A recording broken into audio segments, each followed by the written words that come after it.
अति अनुरूप अनूप सुहाए, अति अनुरूप अनूप सुहाए। अब प्रभु चरित सुनहु अति पावन, अब प्रभु चरित सुनहु अति पावन।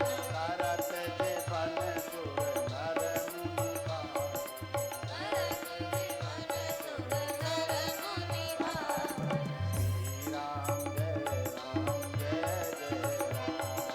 श्री राम जय राम जय जय राम।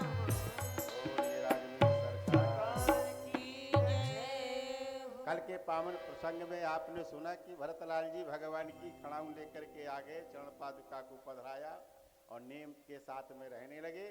यहाँ पर गोस्वामी जी कहते हैं पुर नर भरत अप्रीतम गाई। मैंने भरत जी के और पूर्ववासियों की प्रीत को मैंने गाया। कैसे गाया महाराज? मति अनुरूप अनूप सुहाए। जैसी मेरी बुद्धि है मैंने वैसा गाया। अरण्य कांड में प्रवेश करते हैं और याद रखना ये रामचरितमानस का वो कांड है जो मात्र 46 दोहों का कांड है। और इस 46 दोहे में जितनी बड़ी घटनाएं इस कांड में हुई हैं उतनी बड़ी घटनाएं रामचरितमानस के किसी भी कांड में। कहने का तात्पर्य क्या है प्यारे भाई बहनों? बालकांड तो विवाह उत्साह के साथ निपट गया, लेकिन जब व्यक्ति जवानी के कांड में आता है तो जो घटना अयोध्या में घटी है वही घटना हमारे आपके भी परिवार की पृष्ठभूमि में घटती है, वही घटती है। सबसे पहले जवानी के कांड में हमें मुकाबला अपने परिवार से के ही लोगों का करना पड़ता है। और एक बात याद रखना, रामचरितमानस के सोपान पर प्रवेश करने के पहले ध्यान से अवलोकन कर लेना कि यहाँ पर जहां पर एक भाई दूसरे भाई के अधिकार को छीनने का सोचने लगे, एक भाई दूसरे भाई के अधिकार को छीनने की कोशिश करने लगे, तो समझ जाना महाभारत का प्रारंभ हो गया। अगर एक भाई दूसरे भाई के हक को छीन रहा है तो समझ जाना महाभारत शुरू होने वाली है। और अगर एक भाई दूसरे भाई को अपना भी हक देना शुरू कर दे तो समझ जाना रामचरितमानस शुरू हो गया। तो जीवन के ये दो सूत्र है, इसको अपना। अगर आप चाहते हो कि जीवन में रामचरितमानस हमारे घर में आ जाए तो फिर एक ही काम करना शुरू करो, जो कुछ तुम्हारा है वो सब अपने भाई को समर्पित करना प्रारंभ करो। जिस दिन बड़ा भाई सोच लेगा कि ये सब कुछ मेरे छोटे भाई के लिए है, और जिस दिन छोटा भाई सोच लेगा कि ये सब मेरे बड़े भैया के लिए है, समझ जाना उसी दिन से राम राज्य की आधारशिला प्रारंभ हो गई आपकी। और जिस घर में बड़ा भाई ये सोचे कि छोटे भाई का नाम होना चाहिए और वो छोटा भाई सोचे कि बड़े भाई का नाम होना चाहिए, समझ जाना कि राम राज्य की आधारशिला। यहाँ पर आप देखते हैं कि रामचरितमानस में राम और भरत कहीं भी नहीं एक साथ रहते हैं। क्यों नहीं रहते हैं? कि भैया भरत सोचते हैं कि राम जी को सब लोग जाने, और राम जी सोचते हैं कि भैया भरत को सब लोग जाने। और यही वजह है कि अयोध्या में इतना बड़ा जो कारण हुआ केवल रामचंद्र जी की इच्छा के अनुसार हुआ।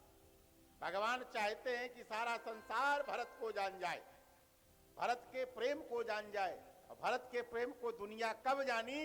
जब ये राम जी का वनवास हो गया, और वनवास होने के बाद जो ये 14 वर्ष की घटना घटी, उसमें लोगों ने भरत के प्रेम को परखा और जाना।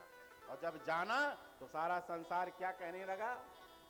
दोहू दिस समूझी कहें सब लोग, दो दिस समूझी कहें सब लोग। सब विधि भरत सराहन योग। सब विधि भरत सराहन योग। सब प्रकार के भरत की सराहना होने लगी। बस यही हमारे जीवन में प्यारे आना चाहिए।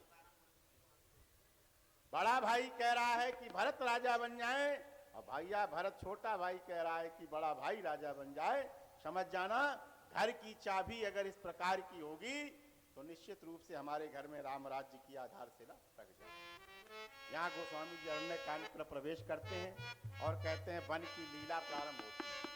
लीला के अंतर्गत भगवान कहते हैं एक बार जब वनवास में बैठे, चित्रकूट की पावन धरा पर भगवान बैठे हैं, मैया सीता बैठी हैं, लक्ष्मण जी बैठे हैं। और इसके बाद याद रखना, जब व्यक्ति के पास में होता है तब अगर व्यक्ति अपनी पत्नी का अपने गृहस्थ में प्रसन्न रहता है तो बात अलग है, लेकिन जब अभाव में भी प्रसन्न रहे तो वो फिर बात एक अलग दिखाई देती है।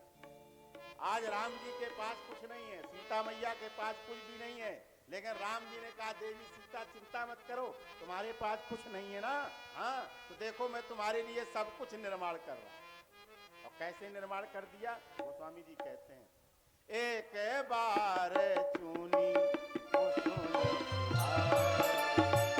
एक बार चुनी कुसुम सुहाए, निज कर भूषण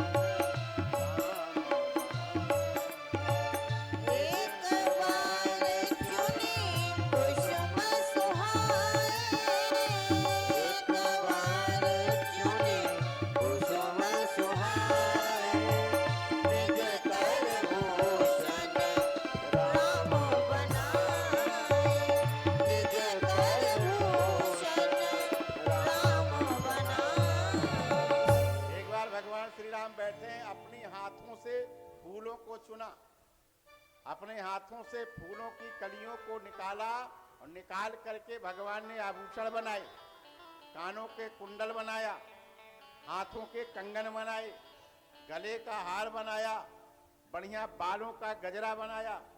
और भगवान फूलों से चुनते जा रहे हैं और एक एक करके बना करके क्या कर रहे हैं, गोस्वामी जी लिख रहे हैं सीता ही पहिरा हे प्रभु सादर सीता ही पहिरा, हे प्रभु सादर बैठे फटिकर शिला पर सुंदर, बैठे फटिकर शिला पर सुंदर। भगवान श्री राम ने सीता मैया को बड़े आदर के साथ में पहनाया, बड़ा अच्छा श्रृंगार किया। एक व्यक्ति कहने लगा महाराज भगवान श्रृंगार करते हैं। याद रखना, यह संसार के लोगों के लिए भगवान संदेश देना चाहते हैं, संदेश देना चाहते हैं। प्यारे भाई बहनों, अगर आपका विवाह हुआ है, आपकी पत्नी है, तो पत्नी की इच्छाओं का ध्यान रखना ये पति का परम धर्म बनता है। हमारी पत्नी को हम किस प्रकार से प्रसन्न करें, ये पति का कर्तव्य बनता। याद रखना, एक वो अपने पिता का घर छोड़ करके तुम्हारे साथ में आई है, एक बेटी का बाप अपने हाथों से बेटी का कन्यादान करता है, तुम्हारे हाथ में पकड़ाता है और ये सोच करके तुम्हारे हाथ में हाथ देता है कि आज से इस बेटी की समस्त खुशियों की जिम्मेदारी तुम्हारी है। और जब विवाह हो जाए तो हर पति का धर्म बनता है कि वह अपनी पत्नी को किसी भी प्रकार से हो सके, याद रखना, हर प्रकार से उसे प्रसन्न रखना चाहिए। हाँ, ये भी गए, अगर पत्नी कहे कि महाराज कमरे में बैठ के ठुमका लगाओ तब हम प्रसन्न होंगे, तो फिर ठुमका भी लगाना चाहिए। भगवान श्री कृष्ण सीखना आगे भागवत में बताएंगे। प्रसन्न रखना चाहिए, क्यों? परिवार में रह करके वो न जाने कितनी बातें सुनती है, न जाने सुबह से लेके शाम तक काम करती रहती है। जरा विचार करो, हमारे आपके लिए तो कभी कभी संडे मना लेते हैं, आज संडे है, छुट्टी है, कोई काम नहीं करेंगे, लेकिन जो घर की पत्नी होती है वो सुबह से लेके शाम तक काम करती है, उसके लिए कभी भी संडे नहीं होता है, उसे नित्य काम करना पड़ता है। भगवान ने श्रृंगार किया और जयंत ने देखा और ये मोह हो गया और जयंत ने कहा ये कैसा भगवान है जो अपनी पत्नी का श्रृंगार कर रहा है। और जैसे ही आया और उसने कौवे का वेश बना करके सीता के चरणों में चोंच मारी। याद रखना, ये कथा बहुत ही मार्मिक है, बहुत ही सुंदर कथा है, लेकिन प्रसंग चूंकि इतना बढ़ना है, आज राज्याभिषेक होकर के उपसंहार करना है, इस नाते से केवल आपको ये बताते हुए भी चल रहे हैं, तो सार्वभौमिक कथा का जो सार है वो आपको बताएंगे। यहाँ जयंत के पीछे भगवान ने बाण मारा और जयंत तीनों लोकों में घूमा, सबसे पहले कहाँ गया? गोस्वामी जी कहते हैं जैसे ही पिता के पास में पहुंचा, पिता से पूछा, पिताजी पिताजी बचाओ बचाओ बचाओ। पिता ने कहा क्या हुआ? कहा राम का बाण मेरे पीछे लगा हुआ। और याद रखना, जिस व्यक्ति के पीछे भगवान का बाण लगा होता है उसको संसार में कोई बचाने वाला। भगवान का बाण लग जाए, भगवान का बाण क्या है? भगवान का दंड क्या है? भगवान कहते हैं भगवान का दंड काल लव निमेष परमान जुग बरफ से कलप सर चंड अजस न मन ते राम को काल जास को। उसके पीछे गया, गोस्वामी जी लिखा काहू न बैठन कहा न हो। काहू न बैठन कहा न कोई। काठी को सके राम कर काहू न बैठन कहा न कोई। काहू न बैठन कहा न कोई। राख न सकय राम कर द्रोही। राख न सकय राम कर द्रोही। प्यारे भाई बहन, जो भक्ति का अपमान करता है, याद रखना भगवान का बाण ऐसे नहीं चलता है। भगवान का बाण तब चलता है जब कोई भक्ति का अपमान कर देता है। अगर भक्त का अपमान करोगे तो याद रखना भगवान तुमको तीनों लोकों में भी छोड़ने वाला। और ये पहचान है, अगर आपको संसार में कोई बैठने के लिए ना कहे तो समझ जाना मेरे द्वारा किसी भक्त का अपमान हो गया है और भगवान का बाण मेरे पीछे। याद रखना, और जिस व्यक्ति को सम्मान मिले ना तो समझ जाना भगवान की बहुत बड़ी कृपा है। क्यों? भगवान जिस पर कृपा कर देते हैं उसी को समाज में सम्मान मिलता है, उसी को सब जगह पर स्थान मिलता है, लोग बुला के बैठाते हैं। कितने ऐसे लोग होंगे जिनके पास सब कुछ भरा पड़ा है लेकिन कोई नमस्ते करने वाला नहीं है। लेकिन कितने ऐसे लोग हैं जिनके पास कुछ भी नहीं है लेकिन फिर भी किसी भी गली में चले जाएं लोग उनको आदर और सम्मान के साथ में बैठाते। इसलिए ये सब कुछ मिल जाए तो प्रभु की कृपा है। और जहाँ भगवान विरोध हो गए तो जयंत को किसी ने नहीं बैठाला, संसार में व्याकुल हो गया। और जब व्याकुल हो गया तो अंत में संत नारद जी ने देखा। नारद देखा विकल जयंता लागी दया कोमल चित संता। नारद जी ने देखा बहुत व्याकुल है, परेशान है। नारद जी ने जयंत से पूछा कहो क्या हाल है? जयंत ने कहा तुम्हें लगता नहीं मेरे पीछे बाण लगा हुआ है? तो राम जी ने कहा जब बाण लगा हुआ है तो जा कहाँ रहे हो? जयंत ने कहा इससे बचने के लिए जा रहा हूं। तो ये कहा ये बताओ इस बाण से कोई बच पाया? तो जयंत ने कहा कहीं से ही बच पा रहा हूं, कोई नहीं मदद कर रहा है। तो फिर एक ने कहा सुनो, जिसका बाण है उसी के पास चले जाओ। याद रखना ये सूत्र देती है कथा। हम लोग अपराध किसी और का करते हैं और गलती किसी और से मानते हैं। ये कथा सूत्र देती है, अरे जिसका हमने अपराध किया है गलती उसी से मानो। हम लोग क्या करते हैं? अपराध दूसरे का करते हैं और गलती भगवान से मान रहे हैं। ये प्रभु क्षमा कर देना, हमसे गलती हो गई। आज जयंत से गलती हुई, संसार में किसी ने नहीं स्वीकारा, तो नारद जी ने कहा जिससे गलती की है उसी के पास जाओ। जयंत ने कहा मैं अगर उसी के पास जाऊंगा तो मार नहीं खाऊंगा। अभी मुझे कहीं बैठने के लिए कोई नहीं कहता, परेशान हूं, वहां दोबारा जाऊंगा तो मार डालेंगे। नारद जी ने कहा मत वहां जाना, वो मारेंगे नहीं। क्यों? भगवान राम कहते हैं आए शरण सजन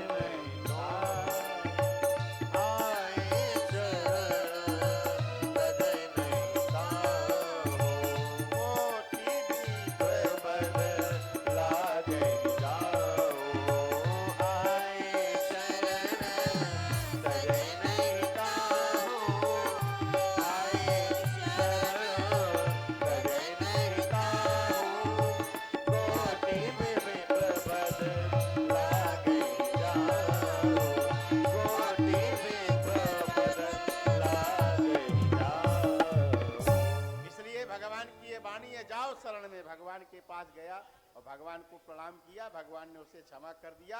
एक आंख करी तजा भवानी, एक आंख करके जयंत को छोड़ दिया। एक ने पूछा महाराज, जयंत ने कहा प्रभु ये बताओ, राम जी ने पूछा ये बताओ पहले क्यों आया था?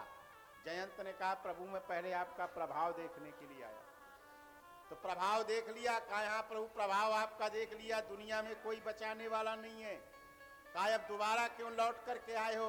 कहा प्रभु पहले मैं प्रभाव देखने आया था, अब मैं आपका स्वभाव देखने आया हूं कि जो आपकी शरण में आ जाता है आप उसके साथ क्या। तो परमात्मा का प्रभाव और स्वभाव दोनों जयंत ने देखा। प्रभाव इतना है कि ब्रह्मांड में कोई पूछने वाला नहीं है, और स्वभाव इतना है कि एक आंख कर तजा भवानी। एक ने कहा एक आंख माने दुई आंखी थी तो काना कर दिया एक आंख से, ये कोई बात हुई? तो कहा ना ना ना, ये आंख का काना नहीं किया। क्या किया? कहा पहले वो द्वैत दृष्टि से देखता था, मैं और तेरा देखता था, अब वो केवल यही देख रहा है कि प्रभु सब कुछ तेरा ही तेरा। अब अद्वैत दृष्टि हो गई, एक दृष्टि से देखना। याद रखना कि सारा संसार में जो द्वैत होते हैं उनकी दो आंखें होती हैं, जो अद्वैत होते हैं वो एक आंख से सबको देखते हैं। एक आंख करके त्याग किया। इसके बाद भगवान पंचवटी की ओर प्रस्थान किए। वहां पर पंचवटी में बैठे हैं, विविध प्रकार का सत्संग हो रहा है। उसी समय सूप नखारा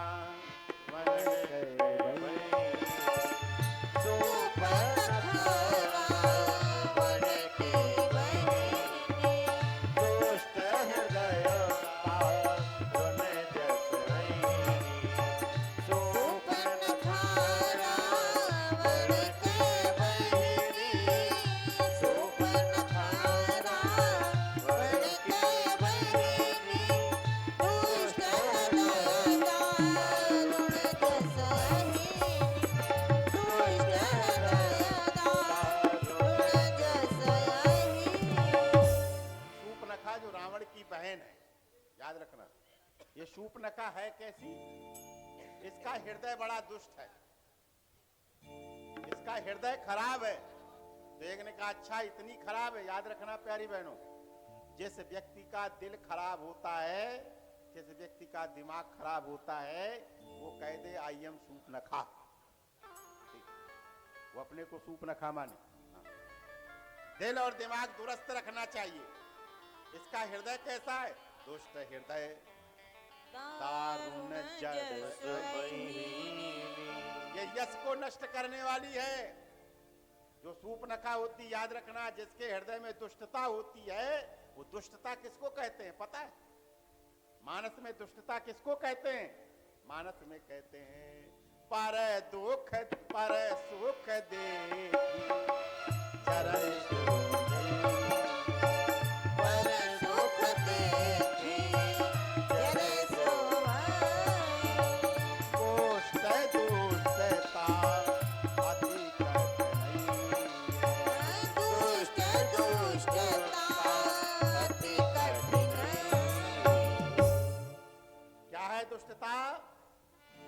पर सुख देखी चरण शोभई। अब अपने आप को चेक कर लो। अगर हम दूसरे के सुख को देख करके हमारे भीतर अगर जलन पैदा हो जाती है तो कह दो आई एम शूर्पणखा, पक्का। अगर हम दूसरे के सुख को देखें, दूसरे की मान प्रतिष्ठा को देखें और उसकी देखने के बाद हमारे भीतर जलन पैदा हो जाए, ईर्ष्या पैदा हो जाए और मन में भावना हो जाए, हम इसको कैसे समाप्त करें? तो समझ जाना कि हमारे अंदर शूर्पणखा प्रवेश कर गई। दुष्ट कुष्ठता अति कठिन नहीं है। अब अपने आप को जब सब लोग चेक करोगे तो पता लगोगे कि अरे पंडित जी ये शूर्पणखा तो हमारे यहाँ बैठी है। बोलो बोलो, हम दूसरे का सुख देख पा रहे हैं क्या? याद रखना, जो दूसरे का सुख देख करके भीतर भीतर जलता है उसी को दुष्ट कहा जाता है, उसी को कुष्ठ का रोग कहा जाता। मानस रोग आगे आप पढ़ेंगे तब देखेंगे पाएंगे। तो चेक करना, अगर शूर्पणखा आपको नहीं बनना है तो फिर दूसरे की प्रसन्नता को देख करके तुम भी प्रसन्न हो और दूसरे के दुख को देख करके तुम भी दुखी हो जाओ। अगर दूसरे के दुख को देख करके तुम दुखी हो गए तो समझ जाना मैं भक्ति सीता हूं, मैं संत हूं। संत क्या है? भक्ति का स्वरूप होते हैं, और सीता भक्ति है, सीता शांति है। याद रखना, अगर दूसरे का दुख देख करके हम दुखी हो गए तो समझ जाना हमारे भीतर भक्ति का समावेश हो गया। आज जैसे ही देखा सूपनखा आई, और सूपनखा आकर के देखो, सूपनखा का एक लक्षण और होता है, ध्यान से सुनना प्यारे भाई बहन, आपको पता लग जाएगा हमारे पड़ोस में, हमारे मोहल्ले में, हमारे गांव में कौन कौन सूपनखा है, पता चल जाएगा। हाँ, हम आपको एक फार्मूला बताए दे रहे हैं, मानस बता रही है, हम क्या बताएंगे, शंकर जी बता रहे हैं। क्या करती है सूपनखा? रोचे रे रूप धरी प्रभु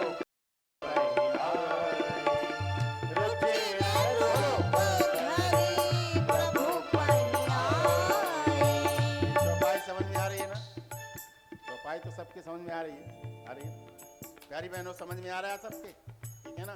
तो उसके मुंह में लग जाए ताला, ये भदोही जिला वाला जो हमारे साथ चौपाई ना गाए, ये चौपाई को दोहराइए, फिर समझ में आ जाएगा हम कहाँ हैं कहाँ नहीं है। सूपनखा का लक्षण क्या है? रुचे रे रूप धरी प्रभु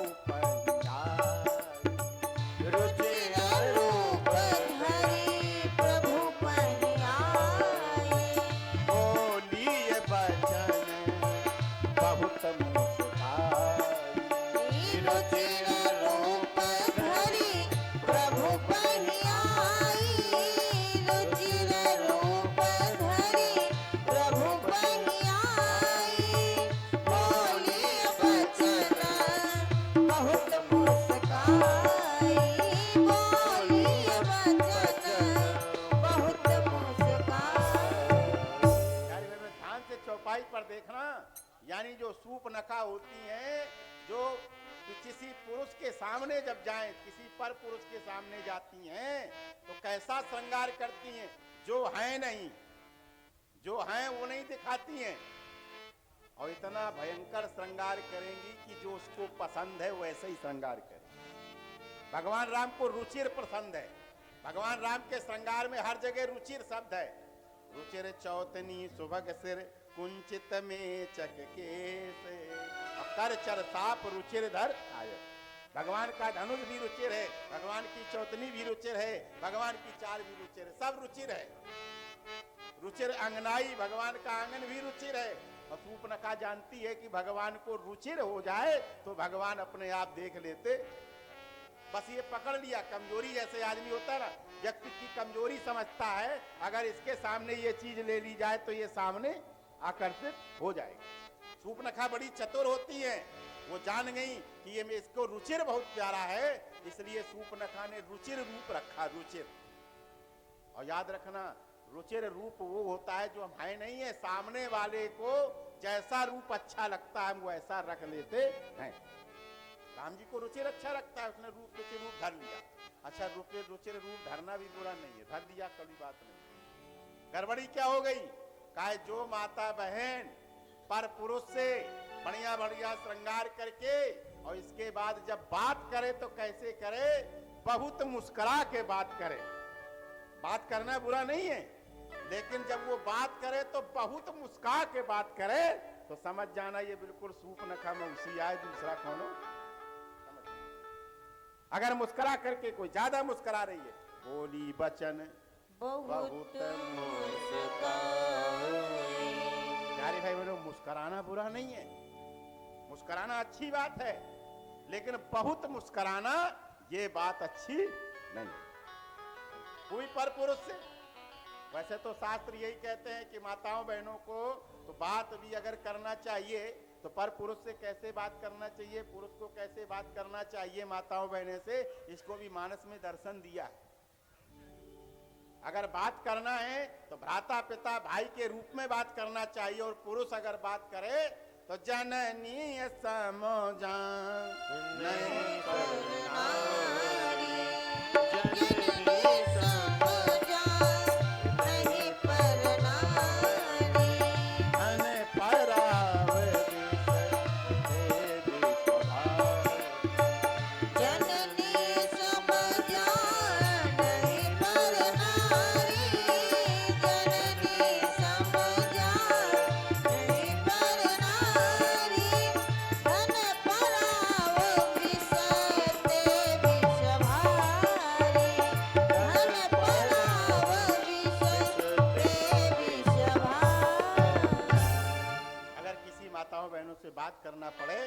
दूसरे की स्त्री को मां के समान समझो और दूसरे की बेटी को पराया धन समझ करके सम्मान। आज सूर्पनखा बहुत मुस्कुरा करके बोली और कहती क्या है, कहने का ढंग कैसा है। सूर्पनखा ने कहा, तुम सम पुरुष न ओ समनारी, तुम सम पुरुष न ओ समनारी। यह संयोग विधि रच्यो विचारी। यह संयोग विधि रच्यो विचारी। तुम्हारे जैसा पुरुष नहीं है और मेरी जैसी नारी नहीं है सुंदर, यह विधाता ने संयोग रखा है, याद रखना। बहुत लोग कह देते हैं ये हमारा आपका कोई बस ही नहीं है, तो सब भगवान चाहता है इसलिए हम ऐसा ही है। नहीं प्यारे भाई बहनों, ये शूर्पणखा का दर्शन है, जीवन के दर्शन का अवलोकन करना। एक ने कहा चलो तुम हमारे जैसा पुरुष है, तुम्हारे जैसा नारी नहीं है, बहुत अच्छी बात है, विधाता क्या चाहता है, लेकिन तुम अभी तक कैसे हो। तो उसने कहा मेरे जैसा कोई पुरुष नहीं मिला। तो राम जी ने पूछा अब मिल गया। तो कहा नहीं नहीं नहीं, वैसे तुम मेरे समान हो नहीं, मैं तुमसे भी ज्यादा हूं, लेकिन तुम्हारे जैसा कोई पुरुष मिला नहीं है अभी मुझे, इसलिए मैंने सोचा मेरे मन ने मन माना कछु तुम ही निहारी। तुमको देख करके मेरा थोड़ा थोड़ा मन हुआ कि चलो दुनिया में अब सुंदर नहीं है तो फिर तुम ही से अच्छा कोई नहीं है। अच्छा, एक व्यक्ति ने हमसे पूछा महाराज ये बताओ, कोई भगवान के पास में आवे और भगवान से प्रार्थना करे कि हमें विवाह करना है, और ये कौन सी बात है कि भगवान उसकी नाक कान काट ले। तो ध्यान देना, भगवान हर उस व्यक्ति की नाक कान काटते हैं जो शूर्पणखा बन के जाता है। अब शूर्पणखा बन के कैसे जा रहे हैं जरा विचार करो। शूर्पणखा कह रही है मन माना कछु तुम्हें निहारी, मेरे मन ने माना जब तुमको देखा तो थोड़ा थोड़ा मन हो गया। अब आप सब सोचना हम लोग यही करते हैं कि नहीं करते। भगवान के पास जब आते हैं, भगवान को अपना बनाने के लिए आते हैं, भगवान की पूजा करने के लिए आते हैं, तो हम क्या करते हैं, भगवान थोड़ी थोड़ी पूजा में मन लग रहा है, पूजा में मन थोड़ा लगाते हो कि पूरा लगाते हो, चेक करो। उनने को चलो भैया कथा हो रही है, चलो थोड़ी कथा सुनाई जाए। बोलो थोड़ी सुनाई जाए कि पूरी सुनाई जाए। हम लोग शूर्पणखा जैसा काम कर रहे हैं कि नहीं। उन्होंने कहा भैया चलो थोड़ी पूजा कर ली जाए, आज सोमवार है, मंगल है, चलो हनुमान जी की थोड़ी पूजा कर ली जाए। बोलो पूजा थोड़ी करनी चाहिए कि पूरी करनी चाहिए। भगवान कहता है कि अगर मेरे पास तुम थोड़ा लेकर के आओगे तो नाक काट कटवा दूंगा। अरे आओ तो पूरे आओ ना मेरे पास में, अगर पूरे आओगे तो तुमको मैं ऐसा अपना लूंगा कि तुम स्वयं पूरे हो जाओ। हम लोग यही गलती करते हैं, भगवान की पूजा थोड़ी थोड़ी करते हैं। 3 घंटे की कथा चलो 1 घंटे की सुन लेते हैं, 1 घंटे का पूजन चलो थोड़ा सा जाकर के छींटा माराते हैं। याद रखना ये स्थिति बिगड़ जाती है। तभी लोग कहते हैं हम भगवान की पूजा करते हैं, हमारा काम ही नहीं होता है। जैसे बहुत से लोग होते हैं हमारे पास आते हैं, कोई जन्म पत्री दिखाई, किसी ने रेखा दिखाई या किसी ने समस्या बताई और उससे कह दिया कि आप ऐसी पूजा करो, तो याद रखना वो क्या कहते हैं, महाराज इतनी बड़ी पूजा नहीं होगी, थोड़ी पूजा हो गया थोड़ी। अच्छा ये बताओ, अगर 1 बीघा खेत है तो 1 बीघा खेत को अगर बोना है तो उसका नियम है कि 12 किलो 15 किलो बोया जाएगा, और 12-15 किलो की जगह उसमें 50 ग्राम बो दो तो क्या उसमें पैदा होगा। अरे 50 ग्राम बोया है तो 50 ग्राम पैदा होगा, और फिर तुम कह दो कि अल्ले हमने तो खेत बोया था और फसल कुछ हुई नहीं। यही गड़बड़ी हो रही है पूजा और पाठ में, यही गड़बड़ी हो रही है हमारे शास्त्र और विधान में कि करना चाहिए तो पूरा करना चाहिए, नहीं तो करना नहीं चाहिए। थोड़े से काम चलने वाला नहीं है, और जब थोड़ा करते हैं तो हमें पता चलता नहीं है, और बाद में कह देते हैं भगवान की पूजा वगैरह सब बेकार है, कहीं कुछ होने वाला नहीं है। और जिसने पूरी पूजा की उसको सब कुछ मिलता है। यहाँ पर जैसे ही कहा कि थोड़ा सा हम कर लेते हैं मनमाना। अच्छा, राम जी ने कहा थोड़ा मनमाना है, हाँ, तो कहा हमारा तो फिर बिल्कुल है मन नहीं। और सीता जी की ओर देख करके एक कहानी दे रही है महाराज, जब भी कोई पराई स्त्री आपसे बात करे तो भगवान श्री राम कहते हैं कि अगर आपको बात करना पड़े तो कैसे बात करो, किस प्रकार से बात करो, सावधान होकर के सुनना। अगर आपसे पराई स्त्री कोई बात करे, सामने कोई और ना हो तो कैसे बात करना चाहिए, भगवान श्री राम बता रहे हैं। भगवान श्री राम ने क्या किया, सूर्पनखा इधर खड़ी है, बगल में सीता बैठी हैं, लेकिन भगवान सूर्पनखा की ओर नहीं देख रहे हैं। कहां देख रहे हैं? सीता ही चितये कही मृदुबा, सीता ही चितये कही मृदुबाता, आय कुमार मोर लघु भ्राता। सीता ही चितये कही प्रभुबाता, सीता ही चितये कही प्रभुबाता। आय हमार मोर लघु भ्राता, आय कुमार मोर लघु भ्राता। प्यारे भाई बहनों, ये राम जी मानो बताना चाहते हैं, अगर आपको किसी पराई स्त्री से बात करना पड़े, नारी से बात करना पड़े, तो बात करने के पहले अपनी पत्नी का चेहरा देख, अपनी पत्नी की तरफ देख लेना, तब आप दूसरी स्त्री से बात करोगे तो कभी आप डगमगाने वाले नहीं हो। भगवान ने सूर्पनखा इधर खड़ी है, बात सूर्पनखा को देख के करनी चाहिए, लेकिन सूर्पनखा की ओर देख के बात नहीं की। सीता ही चितय कही प्रभु बाता, सीता की ओर देख करके इशारा करते हैं, वहां चली जाओ, बैठा है मेरा भाई लक्ष्मण। आह कुंवार शब्द क्या लिखा है? कुंवार, याद रखना, कुंवार माने होता है सर्प, कुंवार माने कुंवारा नहीं, कुंवार शब्द लिखा हुआ है, कुंवार माने होता है सर्प।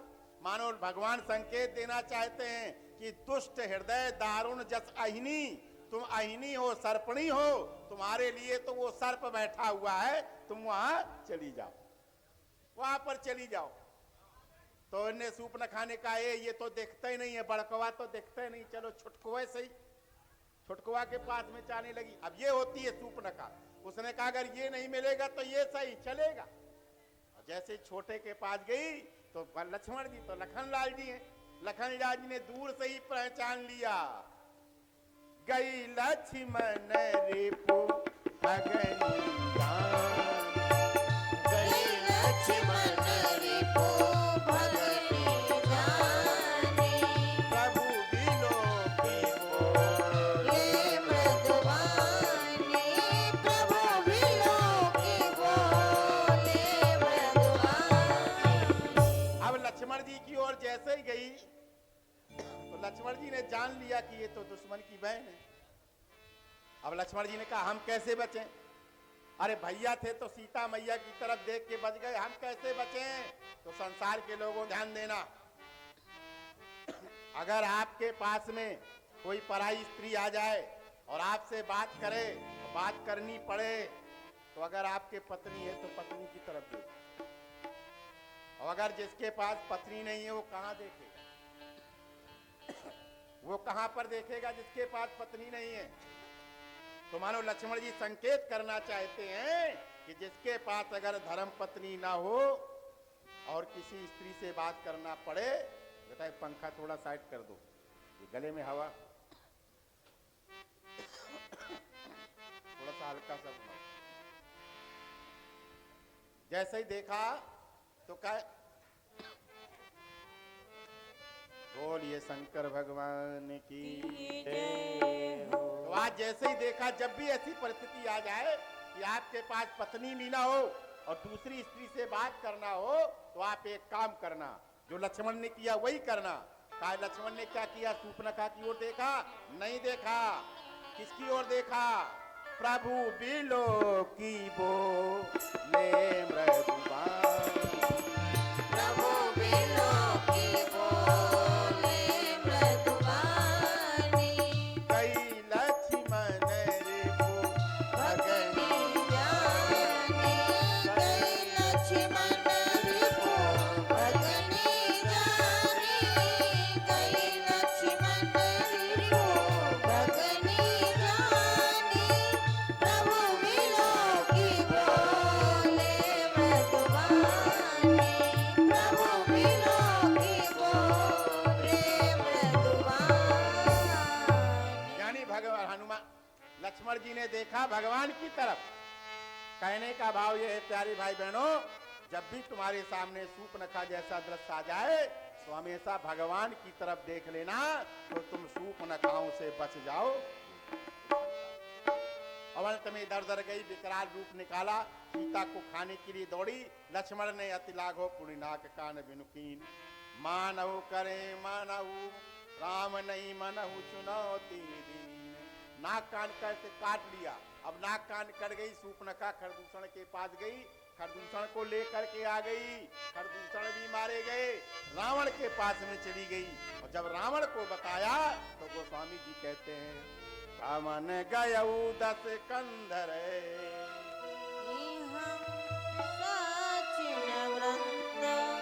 रावण गया भवन में, लेकिन नींद पड़े नहीं। रात में सोच रहा है, आखिर क्या सोच रहा है। रावण ने कहा, इस संसार में जो भी है वो मेरे अनुचर से भी जीतने लायक है। सुर नर असुर काग खग माही, मोरे अनुचर का को नाही। और इसके बावजूद भी खरे दूषण मोही सम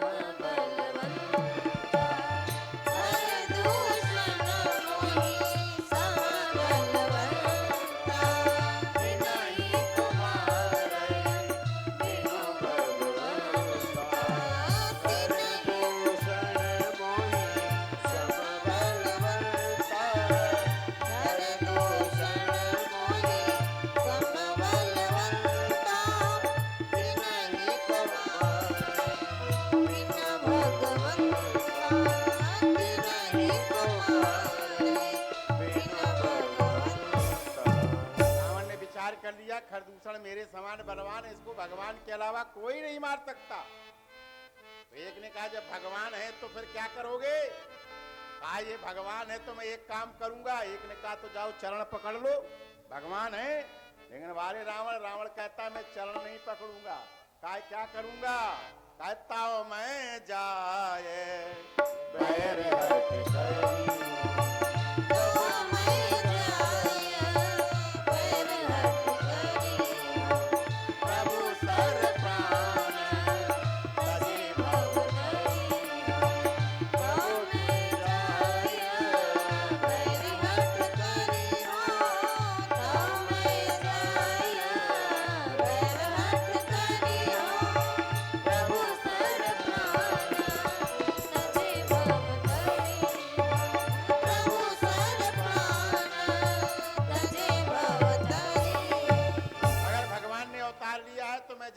बैर करूंगा। एक ने कहा, अगर वो ना बैर करें तो, सामने वाला ना लड़े तो। रावण ने कहा, मैं जबरदस्ती लड़ूंगा, जबरदस्ती लड़ूंगा। एक ने कहा, जबरदस्ती लड़ोगे तो मारे जाओगे। कहा, मैं यही चाहता हूं कि राम जी का बाण मेरे लगे और मैं भवसागर से पार। रावण ज्ञानी है, रावण को पता है कि संसार में दो ही प्रकार से आदमी तर सकता है, दो प्रकार से तर सकता है। कहा, कैसे तरेगा। कहा, या तो भगवान उसको जो है बाण से मार दे तो तर जाएगा, और या भगवान उसको तार दे तो तर जाएगा। भगवान के दर्शन करने से तर जाएगा, और या तो भगवान उसको मार दे तो तर जाएगा।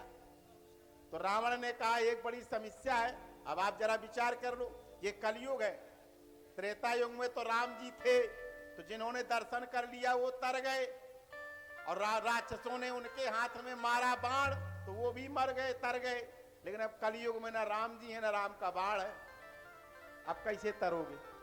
अगर राम जी का बाण भी नहीं है कि मार दें तो तर जाएं, तो काहे फिर काहे कलयुग में तरने का केवल एक ही साधन है जिससे आप तर सकते हो। काहे वो साधन कौन है। काहे भाव सागर चह पार जो पावा, भव सागर चह पार जो पावा, राम कथा कहूँ जनावा। भव सागर चह पार जो पावा, भव सागर चह पार जो पावा, राम कथा कहूँ जनावा, राम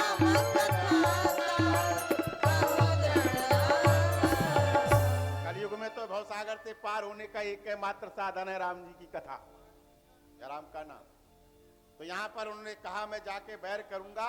अच्छा कैसे करोगे? तो मारीच के पास में गया और मारीच के पास में जैसे गया तो गोस्वामी जी कहते हैं माथे नाय स्वार रथ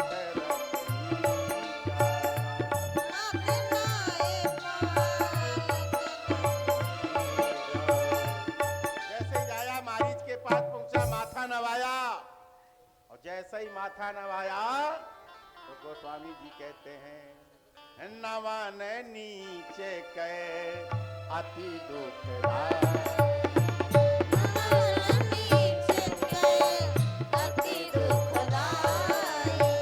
नवन नीचे के अति दुखदाई।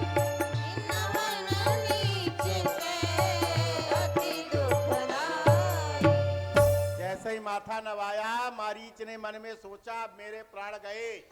काय क्यों? याद रखना जब कोई बड़ा आदमी अपनी तरफ से, ये मानस सूत्र देना चाहती है, जब भी कोई बड़ा आदमी आपको अपनी तरफ से नमस्ते करे तो समझ जाना कुछ न कुछ दाल में काला। जब भी कोई बड़ा आदमी आपके घर में आ जाए, आपके घर में बड़ा आदमी बिना काम के आने वाला नहीं है, और जब भी कोई बड़ा आदमी आपके घर में आएगा तो समझ जाना हमारा कुछ ना कुछ गड़बड़ होने वाला। मानस कहती रावण आ गया मारीच के पास।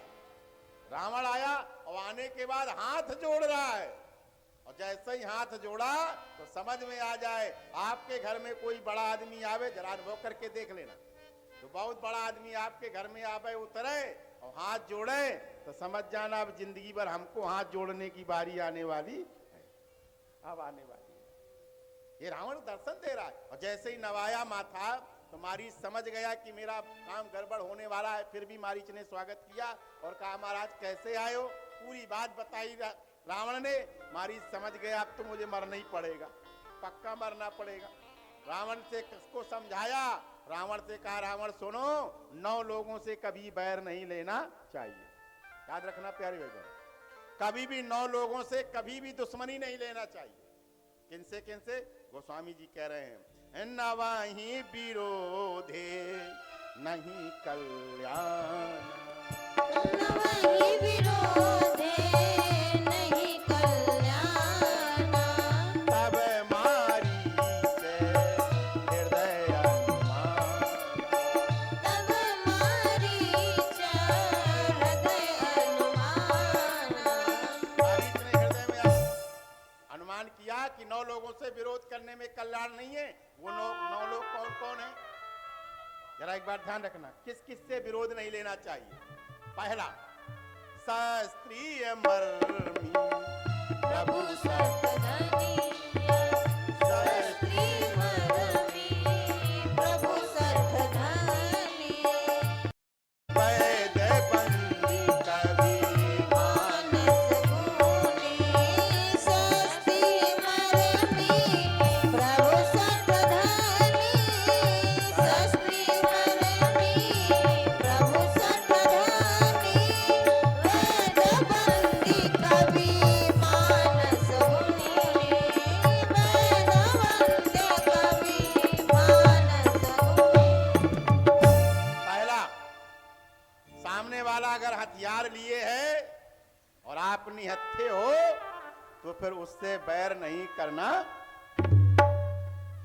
सामने वाला शस्त्र लिए है और आप निहत्थे हो तो फिर तुम्हारा कल्याण उसमें नहीं है कि आप उससे भिड़ जाओ। क्या फायदा, वहीं से ठोक देगा और तुम चित्त हो जाओ। इसलिए बुद्धिमानी से काम लेना चाहिए।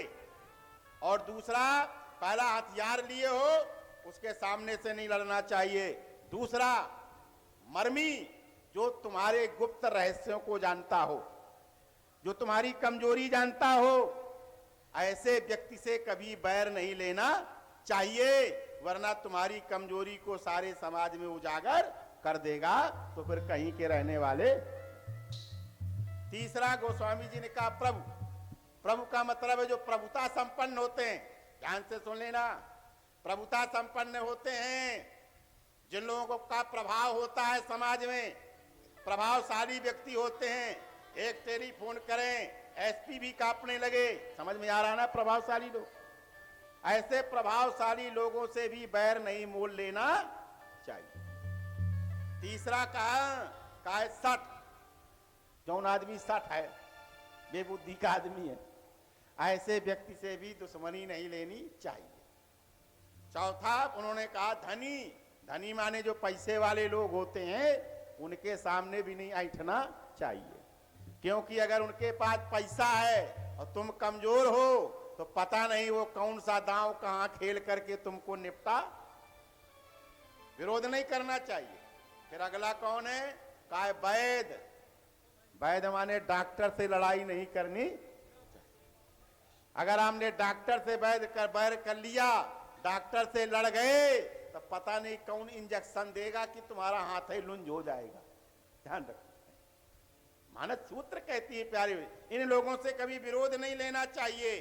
और जब समझाया रावण नहीं माना, तो अंत में तब ताके सिर नायक सर, तब ताके सिर नायक सर, उभय बाती देखा विमल, उभय बाती देखा विमल। दोनों प्रकार से अपना मरना देखा तो उसने सोचा राक्षस के हाथ से क्यों मरूं, मरना ही है तो भगवान के हाथ से मरूं। और गया, सोने का हिरण का रूप बनाया, और उसको सीता जी ने देखा। राम जी पीछे गए और राम जी ने बाण मारा। पड़ते बार चिल्लाया हा लक्ष्मण, हा लक्ष्मण। और यहाँ से लक्ष्मण जी भी प्रस्थान कर गए। मरम वचन सीता जब बोला, हरि प्रेरित लक्ष्मण तन डोला। जब लक्ष्मण जी चले गए तो सुने बीच 10 कंधर देखा, सोन बीच 10 कंधर देखा, आवा निकट जति के बेशा। सोन बीच 10 कंधर देखा, सोन बीच 10 कंधर देखा, आवा निकट जति के बेशा, आवा निकट जति के बेशा। रावण संत का वेश बना करके आया। और याद रखना, ये मानस कथा सूत्र देना चाहती है प्यारे भाई बहनों, जब भी कोई बुरा आदमी बुरा काम करेगा तो अच्छा रूप बनाएगा। जब भी कोई आदमी बुरा काम करेगा तो अच्छा रूप बना करके करेगा। रावण बुरा है, सीता का हरण करना चाहता है तो वेश कैसा बनाया? अच्छा, संत का वेश बनाया है। और याद रखना, जब भी कोई अच्छा आदमी बुरा काम करेगा तब वो बुरा भेष बनाएगा। जयंत इंद्र का पुत्र है, लेकिन वो सीता के चोंच मार रहा है तो कौवे का भेष बना रहा है। और संत का वेश बनाया। और याद रखना, जब भी कोई चाहे जितना बड़ा शक्तिशाली व्यक्ति क्यों ना हो, अगर गलत काम करेगा तो उसका पैर जरूर कांपता। जिसके चलने से धरती डोलती है, चलत दशानन डोलत धरनी, ऐसा रावण भी जब सीता का हरण करने के लिए जा रहा है तो कैसे चल रहा है? गोस्वामी जी कह रहे हैं, का इतय उत चीतय चला बढ़िया, इतउत चितया चला बढ़िया, इतय उत चीतय चला बढ़िया, इतउत चितया चला बढ़िया। ऐसे चल रहा है जैसे बढ़िया कुत्ता। बढ़िया कुत्ता आप लोगों ने देखा होगा ना, जिस कुत्ते को आप सामने रोटी खिलाओ तो वहीं पर वो पूंछ हिला करके रोटी खाता है, क्योंकि मालिक सामने दे रहा है। लेकिन जो कुत्ता अगर गया हो, चोरी से रोटी लाया हो, चूल्हे में घुस जाए और रोटी मुंह में दाब के ले आए, तो वो कुत्ता क्या करता है? क्या सामने खाता है? नहीं खाता। कभी इधर भगेगा, कभी उधर भगेगा, कभी उधर भगेगा। कुत्ते को पता है मैं रोटी चुरा के लाया हूं और मालिक देख लेगा तो मुझको डंडा। बस इसी प्रकार से रावण भी चारों तरफ देख करके भाग रहा है, कुत्ते की तरीके से। क्यों? गलत काम करने जा रहा है। रावण जैसे ही गया सीता के वेश में पुकारा भिक्षाम देही, सीता आई और जैसे ही देखा लक्ष्मण रेखा को क्रॉस करवाया, रावण ने अपना रूप दिखाया और सीता ने कहा खल उठाड़ा, क्रोधवंत तब रावण लीन सिरत बैठाए, चला गगन पथ आतुर भय रथ हाके न जाए।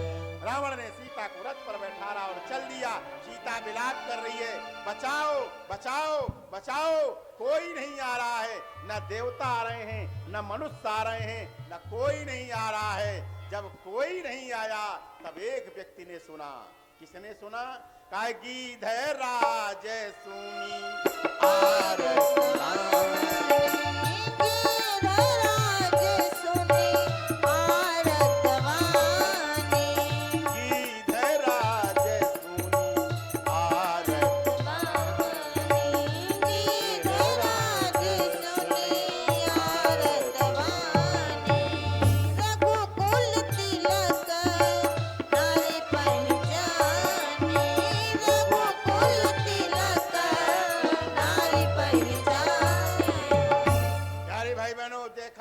सीता का हरण करके जा रहा है। याद रखना, तुरंत गीधराज जटायु ने ललकारा। किसको ललकारा? रावण को ललकारा। और रावण को ललकार के कहता है, रे रे दुष्ट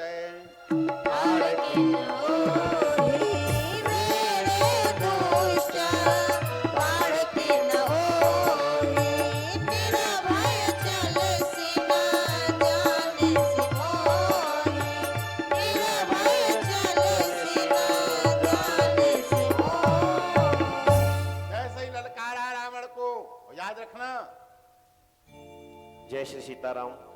बड़ी ही पावन चर्चा आप सभी लोग श्री व्यासपीठ के मुखारविंद से श्रवण कर रहे हैं।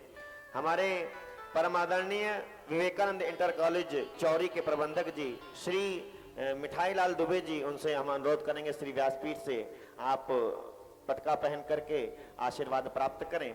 एवं हमारे श्री संजय सिंह जी, जो कि भोले के नाम से अधिक प्रसिद्ध हैं, जो कि प्रॉपर्टी डीलर हैं, आपसे भी अनुरोध है कि आप भी आकर के श्री व्यासपीठ के माध्यम से आशीर्वाद प्राप्त करें।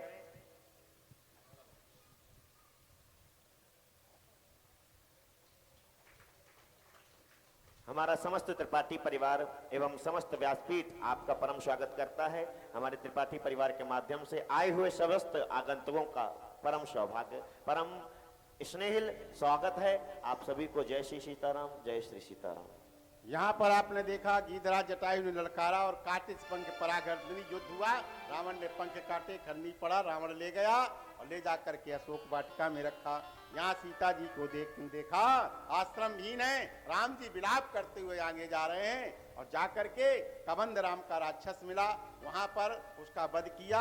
आगे शबरी मैया के यहाँ पर पहुंच गए तो सबरी देखी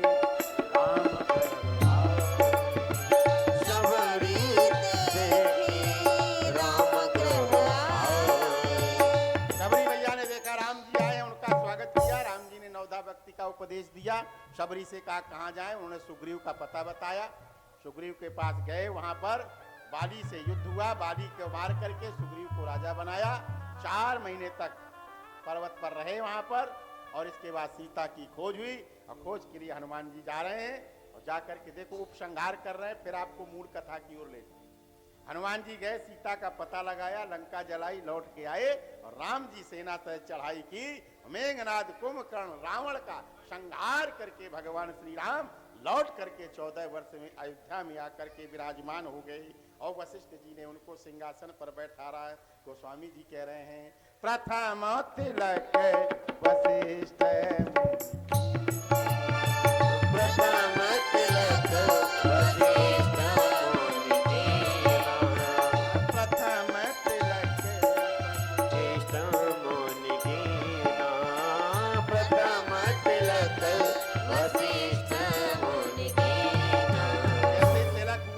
स्वामी जी ने कहा कौन बैठे?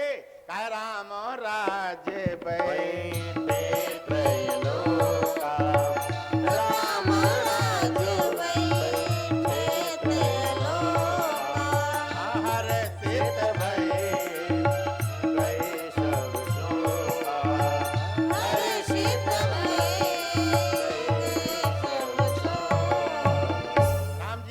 माने और राम जी जब राज तख्त पर बैठ गए तो पूरी प्रजावासी कैसी है राम जी के राज में। गोस्वामी जी कह रहे हैं सब नर कर रहे परस पर प्रीति। सब नर करहि परस्पर प्रीति। सब नर करहि परस्पर प्रीति। सब नर करहि परस्पर प्रीति। देखो राजा बने महाराज आज राम राजा बने। देखो राजा बने महाराज आज राम राजा बने। राजा बने महाराज आज राम राजा बने। राजा बने महाराज आज राम राजा बने। ओ मंगल साज सजे घर घर में। मंगल साज सजे घर घर में। पूजा पाठ लिए सब कर में। पूजा पाठ लिए सब कर में। चले आरती करन के काज आज राम राजा बने। राजा बने महाराज आज राम राजा बने। देखो राजा बने महाराज आज राम राजा बने। राजा बने महाराज आज राम राजा बने। दासी दास आनंद मनावे। दासी दास आनंद मनावे। कौशल्या आदि मातु सब गावे। कौशल्या आदि मातु सब गावे। वेदवाणी पढ़े राज आज राम राजा बने। राजा बने महाराज आज राम राजा बने। राजा बने महाराज आज राम राजा बने। राजा बने महाराज आज राम राजा बने। वस्त्र आभूषण तन पर साजे। वस्त्र आभूषण तन पर साजे। सिंहासन पर राम विराजे। सिंहासन पर राम विराजे। राम विराजे राम विराजे। राम विराजे राम विराजे। वस्त्र आभूषण तन पर साजे। वस्त्र आभूषण तन पर साजे। सिंहासन पर राम विराजे। सिंहासन पर राम विराजे। हीरे मोती सरताज आज राम राजा बने। राजा बने महाराज आज राम राजा बने। राजा बने महाराज आज राम राजा बने। राजा बने महाराज आज राम राजा बने। राजा बने महाराज आज राम राजा बने। राजा बने महाराज सीताराम किसी भी कथा में कहीं पर भी हो, कथा कहीं पर भी आए, लेकिन उपसंहार में भगवान श्री राम को राजगद्दी पे बैठाना बहुत आवश्यक रहता है। भगवान श्री राम राजगद्दी पर बैठ के विविध प्रकार के राज कर रहे हैं। अब एक पावन चरित्र की ओर हम सब जरा बढ़ेंगे, दर्शन देखेंगे, जिस चरित्र को बीच में छोड़ भी दी गया, लेकिन उस चरित्र के बिना पूरी रामचरितमानस के चरित्र में कोई शोभा बनने वाली नहीं। पावन चरित्र की कथा में एक बार भगवान श्री राम बैठे हैं और जरा मैया सीता जी बैठी हुई है। मैया सीता जी राम जी को हनुमान जी ने आकर के प्रणाम कर दिया और जैसे ही हनुमान जी ने प्रणाम किया तो राम जी को याद आ गई। और जैसे ही राम जी को याद आ गई तो राम जी ने पूछा, राम जी ये बताओ, हनुमंत लाल ये बताओ।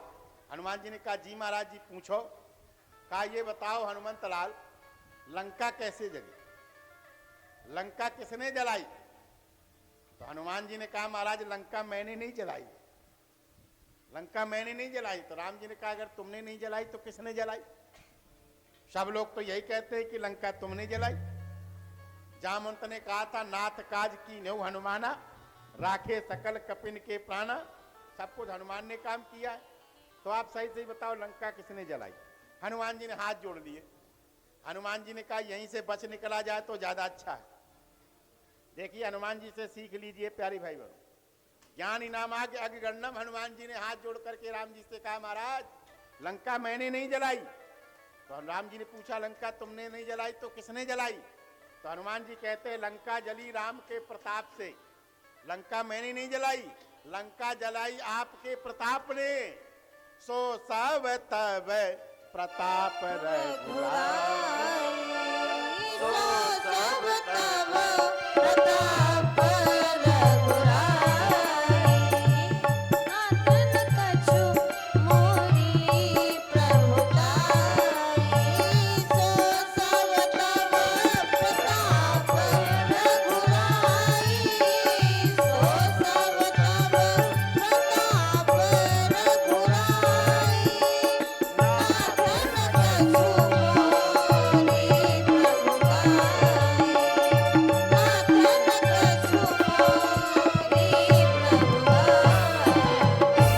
अरे भाई बहनों, हनुमान जी से सीख लो, कितना बड़ा से बड़ा काम हो जाए, लेकिन हनुमान जी कहते हैं मैंने नहीं किया प्रभु, ये लंका जली राम के प्रताप से।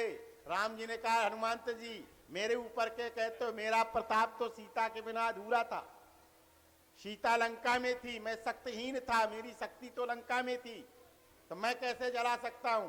तो हनुमान जी ने कहा, महाराज लंका एक व्यक्ति ने और जलाई। कहा किसने जलाई? कहा लंका जली राम के प्रताप से और लंका जली सीता के ताप से। सीता मैया लंका में इतनी दुखी थी क्या अशोक वाटिका में बैठे बैठे मैया आग मांग रही थी। देखिए तो प्रगट गगन अंगारा, अवर दिन आवत एक उतारा, पावक में सज स्रवत न आगी। मैया आग मांग रही थी। तो महाराज लंका मैंने नहीं जलाई है, लंका जली राम के प्रताप से और लंका जली सीता के ताप से। राम जी ने कहा, हनुमंत लाल बड़ी बड़ी कविताएं हाँक रहे हो। लंका जली राम के प्रताप से, लंका जली सीता के ताप से। सीता कैसे जला सकती हैं? सीता तो जगत जननी पराम्बा माँ है, और एक माँ अपने जो है बेटों के घर को कैसे जला सकती है? तो एक ने कहा, महाराज तो लंका एक व्यक्ति ने और जलाई। कहा किसने जलाई? कहा लंका जली राम के प्रताप से, लंका जली सीता के ताप से और लंका जली रावण के पाप से। लंका हमने नहीं जलाई, रावण के पाप से लंका जल गई। राम जी ने कहा, हनुमंत लाल चुप करो, रावण पापी कैसे हो सकता है? रावण के घर में एक संत रहता है। याद रखो संसार के लोगों, जब तक एक भी संत आपके गांव में है, आपका कोई बाल बाका करने वाला नहीं है। रावण के घर में जब तक संत विभीषण था, तब तक रामचंद्र रावण को कभी अभागा नहीं कहा। इतना पाप किया, सब कुछ किया, लेकिन गोस्वामी जी ने अभागा नहीं कहा। रावण अभागा कब हो गया? जब हो गया कि रावण जब ही विभीषण त्यागा और भयउ विभव बिन तब ही अभागा। जब विभीषण को त्याग दिया, यानी संत को अपने घर से भगा दोगे, संत का अपमान कर दोगे, तब तुम जीवन में अभागी हो जाओगे। और वरना चाहे जितना पाप करते रहो, वो सारा संत तुम्हारे पाप का समन कर लेता है। काहे क्यों? काहे संत दरस से पातक टरई। और रावण जितने भी पाप करता था, विभीषण रोज आता था दरबार में, रावण देखता था, तो रावण के सारे पाप अपने आप समाप्त हो गए। इसलिए रावण ने पापी कैसे हो गए? राम जी ने कहा, महाराज एक ने व्यक्ति ने और लंका जलाई। किसने जलाई? कहा लंका जली राम के प्रताप से, लंका जली सीता के ताप से, लंका जली रावण के पाप से, और महाराज लंका जली विभीषण के जाप से। लंका हमने नहीं जलाई है, ये विभीषण के जाप से लंका जल गई। राम जी ने कहा, हनुमंत लाल बड़ी बड़ी कविताएं कर रहे हो, एक भक्त कैसे ये सब कुछ कर सकता है? सही सही बताओ, लंका किसने दी? अच्छा आप बताओ, जब कोई व्यक्ति बार बार आपसे कहे किसने किया है, किसने किया है, तुमने किया है, और तुम बार बार कहो हमने नहीं किया है, हमने नहीं किया, हमने नहीं किया है, और जब कोई बार बार कहेगा तो फिर आपको गुस्सा आएगा कि नहीं आएगा? आएगा। हनुमान जी को भी थोड़ा ताव आ गया जब राम जी बार बार कहते हैं सही बताओ लंका किसने जलाई, सही बताओ लंका किसने जलाई। राम जी ने कहा, महाराज लंका जलाई राम के प्रताप ने, लंका जलाई सीता के ताप ने, लंका जलाई रावण के पाप ने, लंका जलाई विभीषण के जाप ने। और जब बार बार कहा नहीं माने, तो फिर हनुमान जी ने क्रोध इसमें भर करके आवेश में कहा, महाराज अगर आप नहीं मानते हो तो लंका एक व्यक्ति ने और जलाई। कहा किसने जलाई?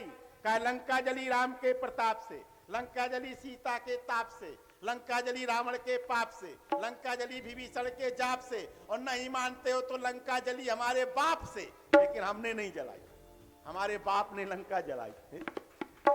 हरि प्रेरित तेई अवसर चले मरुत महाराज 49 पवन देवता चल पड़े, और चल पड़े तो फिर अट्टहास कपि कर जा, कपि बड़ी लागे आकाश। भाई आग लग गई, अब मैं क्या करूं, लेकिन लंका मैंने नहीं जलाई। राम जी मुस्कुराने लगे, राम जी हंसते हुए कहते हैं, तो सीता मैया ने भी हंसते हुए कहा ये बात ठीक है हनुमंत लाल, चलो ठीक है, लंका चाहे जितने जलाई हो, लेकिन एक बात बताओ, क्या ये पूरी लंका जल गई, लेकिन तुम्हारी पूंछ का एक बार काहे नहीं जला, बताओ। अरे जब पूरी लंका जली है तो जौनी डंडी में आगी लगती है, अरे वो लकड़ी भी तो जलनी चाहिए। हनुमंत लाल जी ने कहा मैया क्या मतलब है, तो विदेहराज जनक कहते हैं, कवितावली में गोस्वामी तुलसीदास जी कहते हैं, लंक जलाए के जली भी नहीं, हनुमंत विचित्र है पूंछ तुम्हारी, और कौन सा जादू है इसमें भरा, हंसी पूछत है मिथिलेश कुमारी। हंस करके जानकी मैया पूछती इसमें कौन सा जादू है, पूरी लंका जल गई लेकिन तुम्हारी पूंछ नहीं जली।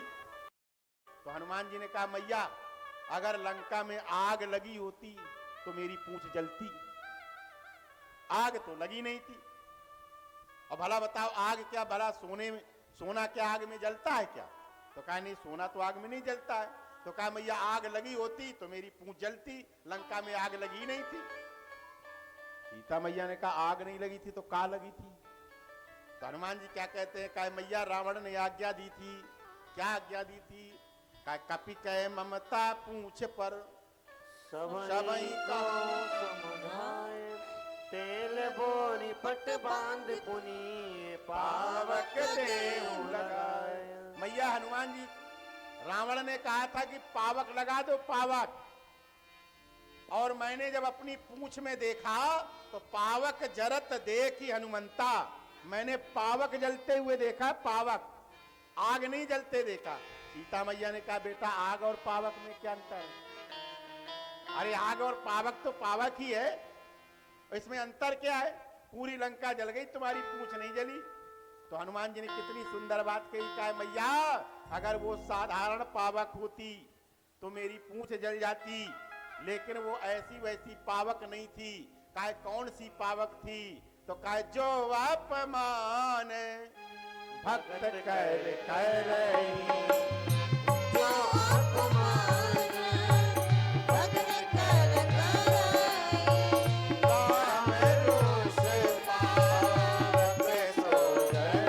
रही, जो अपमान भक्त कर करई, जो अपमान भक्त कर करई, राम रोष पावक सो रही, राम रोष पावक सो रही।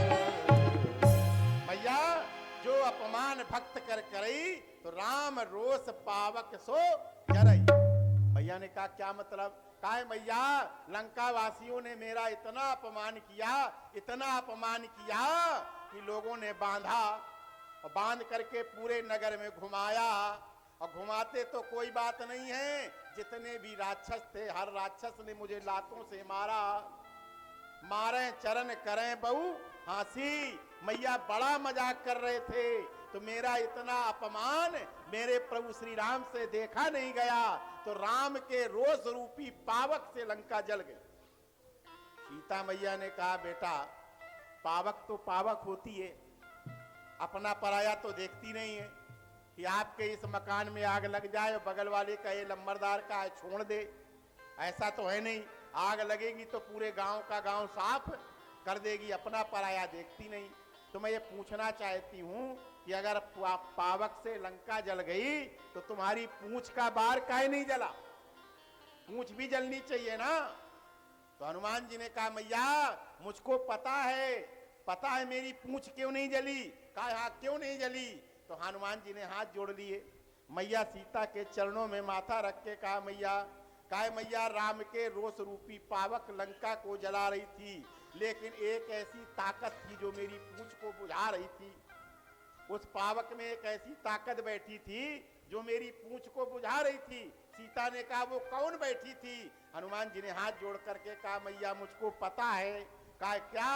कहा तुम्हें पावक मां करहु निवासा, तुम्हें पावक मां करहु निवासा, जब पावक मां करहु निवासा, तुम पावक मां करहु निवासा।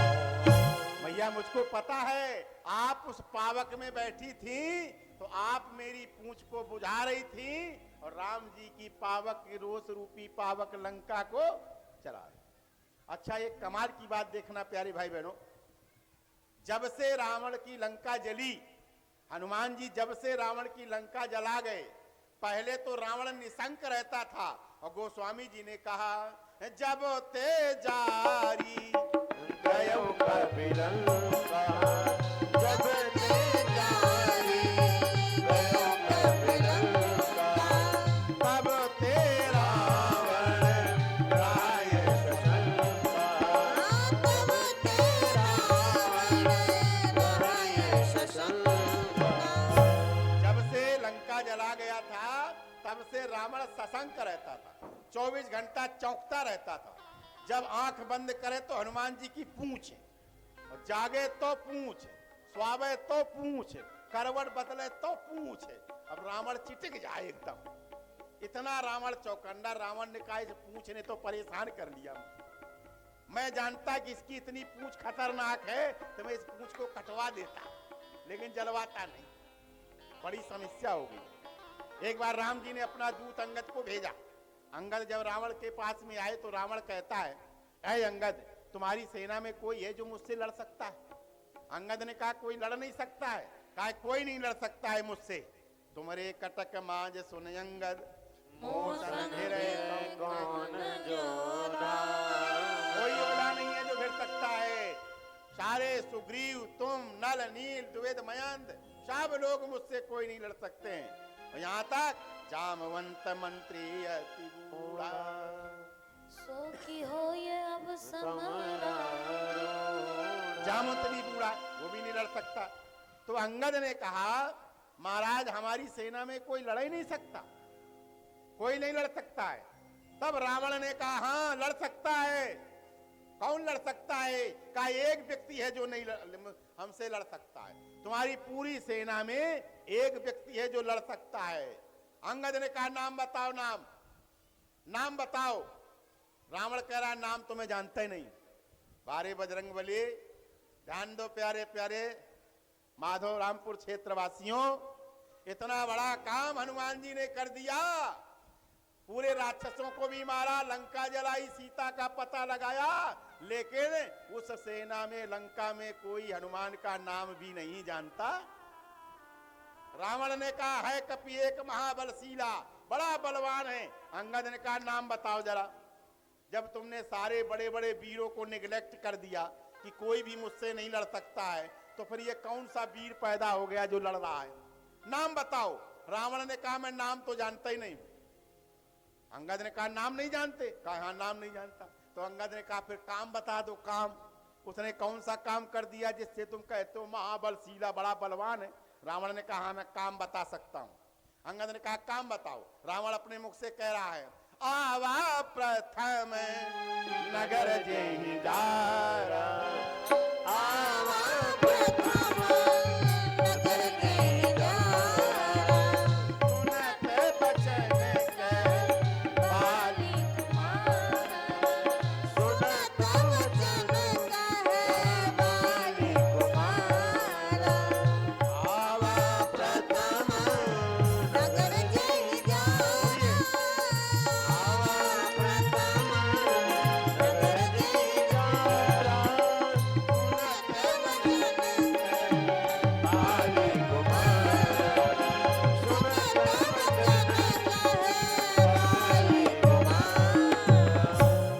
जो पहले आया लंका जला के चला गया, और जैसे ही ये सुना तो अंगद हंस पड़ा ठाका मार करके, अरे रावण सत्य वचन कपि जा रहे हूं, तू सही कह रहा है, उस बंदर ने लंका जला दी। रावण ने कहा जला दी, जला दी। तो अंगद क्या कहता है, रावण जिसने लंका जलाई ये पता है वो कितना बलवान है, कहा कितना बलवान है। अंगद कहता है सकल कपि ने मां कहीं बल थोड़ा, सकल कपि ने मां कहीं बल थोड़ा, मोर गयो हते सुख तोरा, यही बोल गयो हते सुख थोड़ा।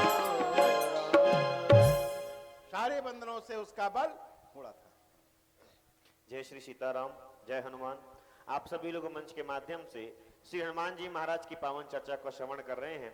इसी बीच हमारे मध्य पधारे हुए परम आदरणीय वरिष्ठ कालीन के व्यवसायी प्रतिष्ठित बाबू कमरुद्दीन अली अंसारी जो कि भदोही से पधारे हुए हैं, उनसे हम निवेदन करेंगे कि आप आकर के व्यासपीठ से आशीर्वाद प्राप्त करें। एवं हमारे भाजपा जिला उपाध्यक्ष नागमलपुर से जो कि पधारे हुए हैं सुरेंद्र नाथ पांडे जी, इनसे भी निवेदन है कि आप भी व्यासपीठ के सन्निकट आकर के श्री व्यासपीठ से आशीर्वाद प्राप्त करें। भाजपा जिला उपाध्यक्ष सुंदरपुर संतोष पांडे जी, आपसे भी निवेदन है कि आप भी आकर के व्यासपीठ से आशीर्वाद प्राप्त करें। हमारे पधारे हुए समस्त वरिष्ठ अधिकारी महोदय एवं समस्त अतिथि महोदय, समस्त त्रिपाठी परिवार आपका स्नेहिल स्वागत करता है। आपको मंच के माध्यम से अभूतपूर्व आशीर्वाद प्राप्त हो, ऐसी मनोकामना माता रानी से करते हैं। आप सभी का मंच के माध्यम से परम स्वागत है। बहुत ही सुंदर। आइए, और कौन है? जिन भी महानुभावों के नाम बोले गए हैं वो कृपया यहाँ पर शीघ्रता से आ जाए, क्योंकि कथा तब तक रुकी रहती है आप सबके स्वागत के लिए यहाँ पर। इसलिए थोड़ा सा नाम उच्चारण होते ही आप लोगों को तुरंत मंच पर आकर के ये महामाया मातेश्वरी की व्यासपीठ का आप आशीर्वाद ग्रहण करते हैं तो उससे वो रहता है, उपस्थित नहीं है।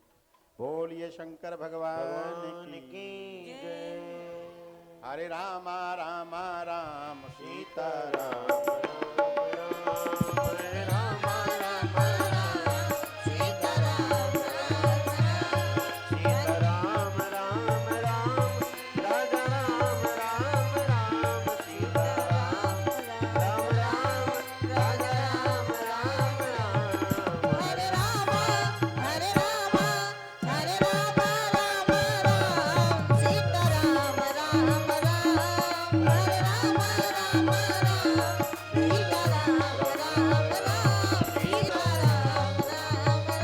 सीता राम राम राम। तो जैसे ही ये कहा कि शकल कपिनमा तेई बल थोड़ा, वो सबसे छोटा है। आगे कथा के प्रसंग को लेते ही हनुमान जी के जीवन का दर्शन जरा देखो।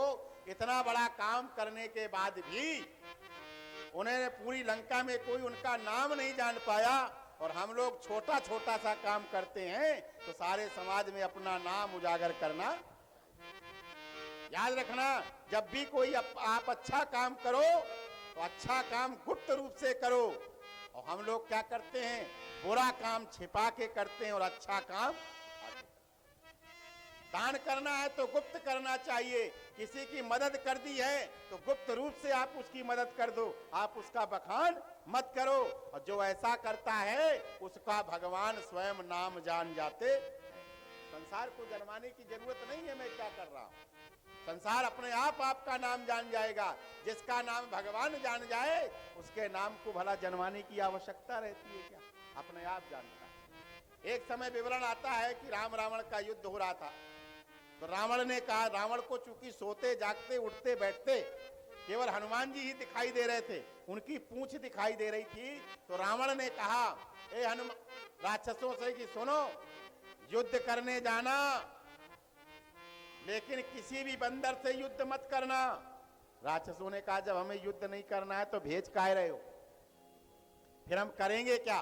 तो रावण ने कहा उसी बंदर से युद्ध करना जिसने लंका जलाई है, और किसी से नहीं करना। अगर उस बंदर को पकड़ लाए तो हम युद्ध जीत लेंगे, और वर्णन आता है कि पूरी सेना रावण की गई और हनुमान जी को घेर लिया।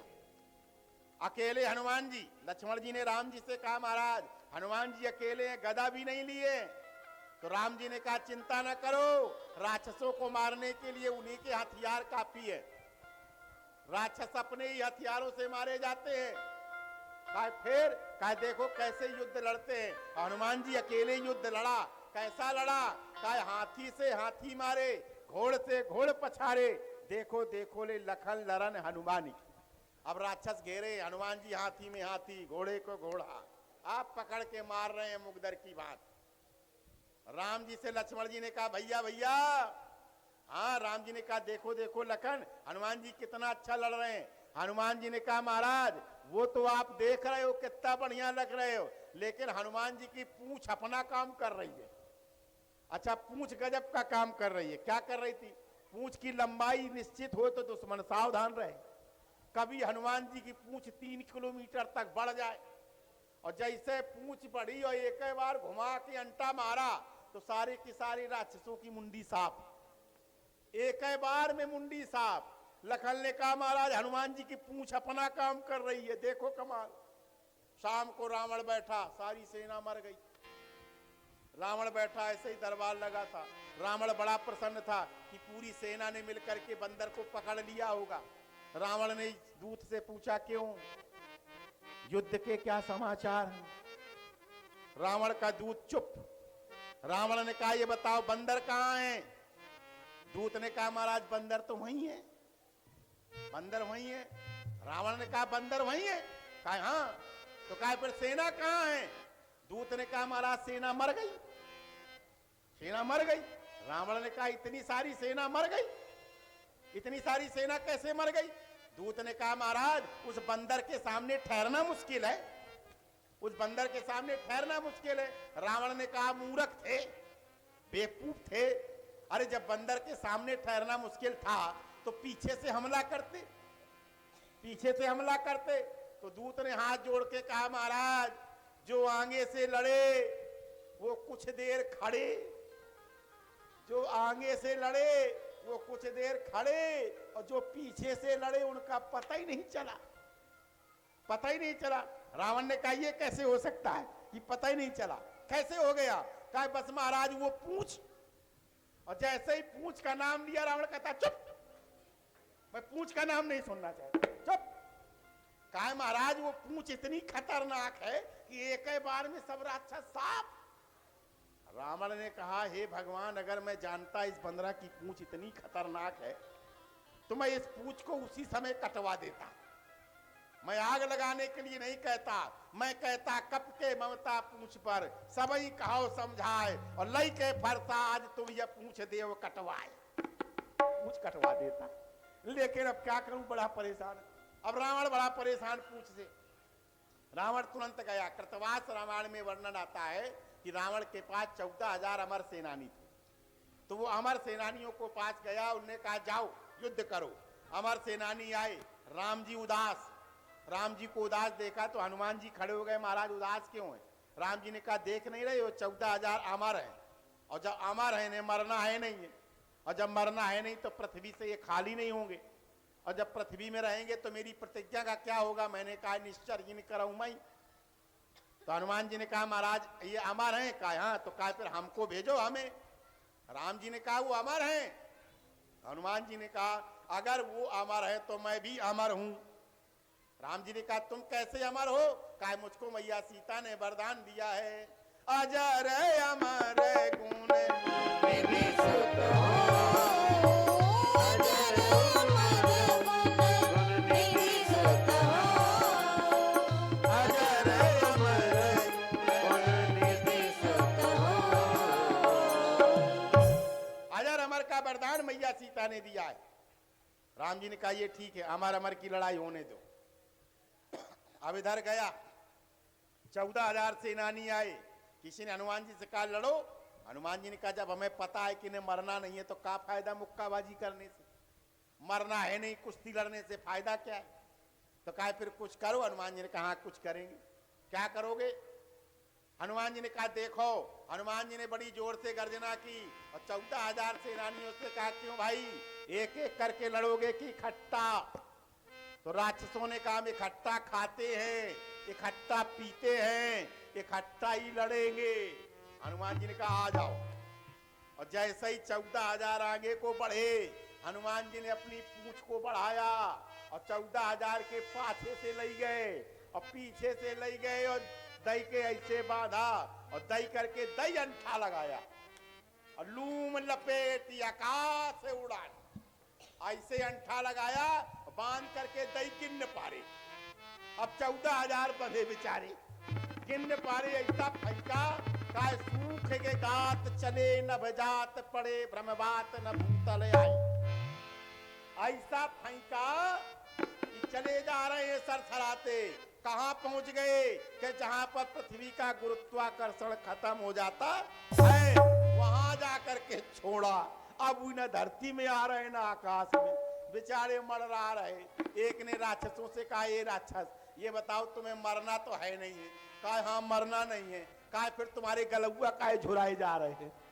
मरना है नहीं, सूखे के गात चले नवजात, बेचारे गलुआ सूख गए। हे भगवान चिल्ला रहे, आकाश की ओर जा रहे। लोग का मरना है नहीं है, काहे के मारे रो रहे हो? तो उसने कहा समस्या तो यही है कि मरना नहीं है। कहा फिर? कहा ये पता नहीं बंदरा कहां फेंकेगा, मरना है नहीं अब पता नहीं फेंकेगा कहां। अच्छा एक बात बताओ, कहीं ऐसी जगह फेंक दिया जहां हमारे 4 जगह से पांव टूट जाए, रीढ़ की हड्डी टूट जाए, हाथ टूट जाए, अब बताओ मरना है नहीं? मरना है नहीं। बोलो ये ज्यादा अच्छा है कि मर जाना ज्यादा अच्छा है?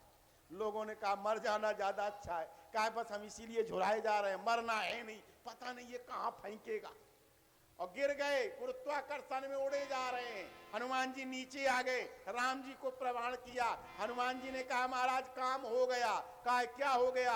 कहा वो आकाश में उड़ रहे हैं, धरती में तो है नहीं। तुम्हारी प्रतिज्ञा थी पृथ्वी निश्चरहीन करऊं मैं, पृथ्वी से हीन कर दिया है, खूब आकाश में उड़ रहा है। शाम हो गई, रावण बड़ा प्रसन्न था। रावण ने कहा मेरे अमर सेनानी है, कोई मार सकता नहीं, अब तो बंदरा पकड़ा गया होगा। रावण ने दूत को बुलाया, दरबार लगा है। दूत से कहा क्यों, युद्ध के क्या समाचार हैं? दूत कहता है महाराज चुप। जब चुप हो गया तो रावण ने कहा क्यों, बंदर कहां है? दूत ने कहा महाराज बंदर तो वहीं है। रावण ने कहा बंदर वहीं है? कहा हाँ। तो कहा फिर हमारी सेना कहां गई, सेना कहां है? अब दूत मर गई तो कह नहीं सकते क्योंकि अमर थी। तो कहा फिर सेना कहां है? दूतों ने कहा महाराज सेना गई गई। रावण ने कहा कहां गई? दूतों ने कहा महाराज हमने जाति तो देखा है लेकिन अब कहां गई ये हमको पता, हमको पता नहीं, हमने जाति तो देखा। रावण ने कहा इतनी सारी सेना कैसे जा सकती है? 14,000 सेना इकट्ठा चली गई। दूत ने कहा हाँ महाराज एक साथ चली गई, कहां गई हमको पता ही नहीं। रावण ने कहा एक साथ कैसे जा सकती है? तो दूत कहता है महाराज नाराज हो जाओगे, नाराज हो जाएंगे। कहा नहीं नहीं नाराज होना, बताओ बताओ कैसे चली गई? दूत ने कहा बस महाराज वही पूछ, वही पूछ। और जैसे ही पूछ का नाम लिया रावण कहता चुप, अब पूछ का नाम न लेना। दूत ने कहा महाराज क्या बता, वो पूछ ही तो कमाल करे। रावण इतना ज्यादा गुस्सा हो गया कि रावण ने हनुमान शंकर जी को बुलाया, शंकर जी का आह्वान किया। शंकर जी से कहा भोलेनाथ हाजिर हो। अब भोलेनाथ हाजिर हो गए। क्यों? वेद पढ़े नित ब्रह्म सभी तो शंकर पैर पुजावन आमे। शंकर जी रोज पैर पुजाने आते थे, चेला से डरते थे। अब शंकर जी आ गए। शंकर जी ने कहा रावण क्या बात है? रावण ने कहा भोलेनाथ उस बंदरा की पूंछ टूट जाए, उस बंदरा की पूंछ टूट जाए। भोलेनाथ ने कहा रावण किस बंदरा की पूंछ तोड़नी है, नाम बताओ। रावण ने कहा महाराज मैं नाम तो जानता ही नहीं हूं। जब राम नहीं जानते तो भोलेनाथ ने कहा ये बताओ असमय श्रवण सुना 10 कंधर पदम 18 जूथा बंदर, मैं किस किस बंदरा की पूंछ काटूंगा? रावण ने कहा फिर क्या है?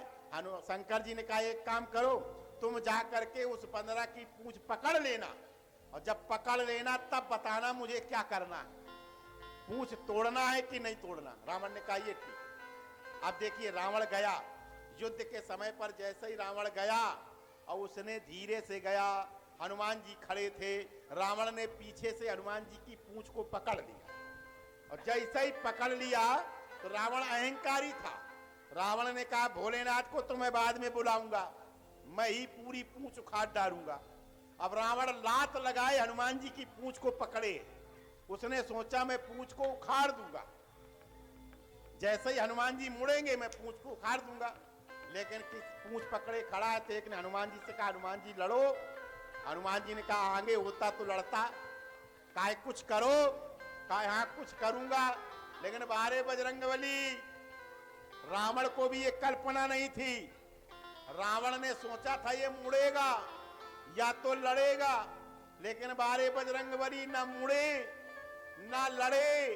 क्या किया, रावण पीछे से पूंछ पकड़े था और हनुमान जी सीधा उड़े, सीधा उड़े सर। अब आकाश की ओर उड़ गए, बेचारा रावण पूंछ पकड़े लटका है। अब बताओ, अब हनुमान जी पूंछे उड़ रहे हैं और दई गिन न पा रहे, अब बेचारा ऐसे ऐसे करके घूम रहा है, अब पूंछ पकड़े है बेचारा रावण, अब क्या करे। अब आकाश में आकाश लड़त आकाश जुगल जो जोधा, अब आकाश में पूंछ पकड़े लटका है, हनुमान जी दई गिन न पा रहे घूम। अब रावण बड़ा परेशान, रावण ने कहा हे भोलेनाथ बुरे फंस गए, बुरे फंस गए।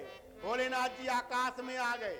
आकाश में भोलेनाथ ने कहा क्यों रावण, वरदान दूं, वरदान दूं। और रावण ने रात में वरदान मांगा था कि ये पूंछ टूट जाए, ये पूंछ टूट जाए। तो भोलेनाथ ने कहा क्यों रावण, वरदान दूं, पूंछ टूट जाए। अब रावण पूंछ पकड़े लटका था और जैसे ही लटका था तो रावण ने कहा भोलेनाथ अब एक नहीं दुई वरदान दो, एक नहीं दो वरदान दो। कहा दो वरदान कौन कौन से। कहा भोलेनाथ ना या पूंछ टूटे और ना या मोरे हाथ से छूटे। क्यों, अगर पूंछ टूट गई तो मैं मर जाऊंगा और अगर हाथ से छूट गई तब भी मेरी हड्डी पसुरी तरह गिर जाएगी। बारे बजरंगबली, लोगों ने कहा हे रावण, हनुमान जी हैं संत और जिन संतों के चरण पकड़ने चाहिए तुम उसकी पूंछ उखाड़ने के चक्कर में हो। पूंछ माने प्रतिष्ठा होती है प्यारे भाई बहनों। जो व्यक्ति सज्जन लोगों की पूंछ उखाड़ते हैं, सज्जन लोगों की प्रतिष्ठा गिराते हैं, अच्छे लोगों की बुराई करते हैं, मानो तुलसीदास जी ये संकेत करना चाहते हैं रावण अगर तुम अच्छे लोगों की पूंछ पकड़ोगे तो ना धरती के रहोगे ना आकाश के रहोगे। ऐसा व्यक्ति कहीं का रहने वाला नहीं है प्यारे भाई बहनों। अंत में हनुमान जी का और रावण का युद्ध हुआ, नीचे आए। विभिन्न प्रकार की कथाएं हमारे जीवन में हनुमान जी की आती हैं और हनुमान जी के बारे में जितना कहा जाए वो कम है। हनुमान जी का जीवन दर्शन है और याद रखना जो भगवान का सारा संसार भगवान का के कष्ट, सारा संसार के कष्ट भगवान हरण करते हैं और जो भगवान के भी कष्ट को हरण करे उसे हनुमान कहते हैं। याद रखना ऐसे बजरंगबली महाराज हैं, उनकी लीला अपरंपार है, समय अपनी गति पर है। आज कथा का विराम दिवस है। आप सभी लोगों के बीच में केवल 2 शब्द कहकर अपनी वाणी को विराम देंगे। इसके बाद बेटी के द्वारा बहुत ही पावन कथा श्रवण करेंगे।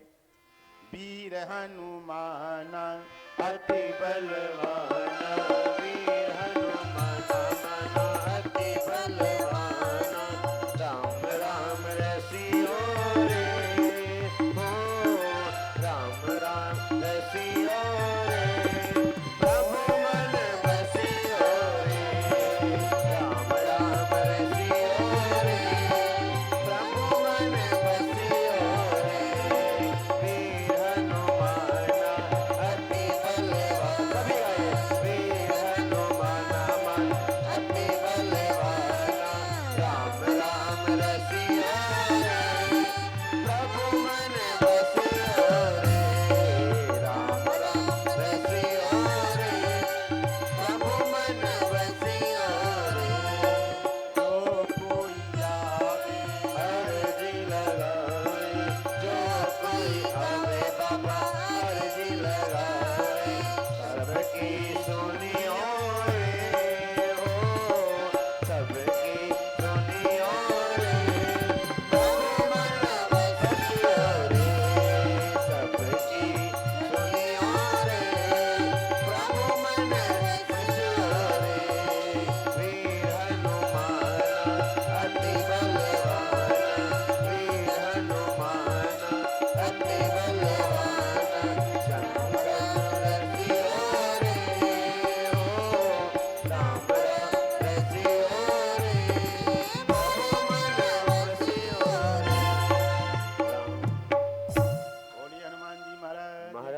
की जय। प्यारे भाई बहनों, ये पूरे 9 दिन की राम कथा का उपसंहार है। आज हम सब लोग विदाई ले रहे हैं आप सब लोगों से। आदरणीय त्रिपाठी परिवार के द्वारा जो ये 9 दिन का दिव्य और भव्य आयोजन रखा गया है, याद रखिएगा, शास्त्र का एक नियम है प्यारे भाई बहनों, 4 वेद 6 शास्त्र में बात मिली है दो, दुख दीने दुख होत है, सुख दीने सुख हो। ये शास्त्र का नियम है। अगर आप किसी को सुख दोगे तो परमात्मा आपको वापस सुख लौटार करके देगा, अगर दुख दोगे तो दुख देगा, ये नियम है।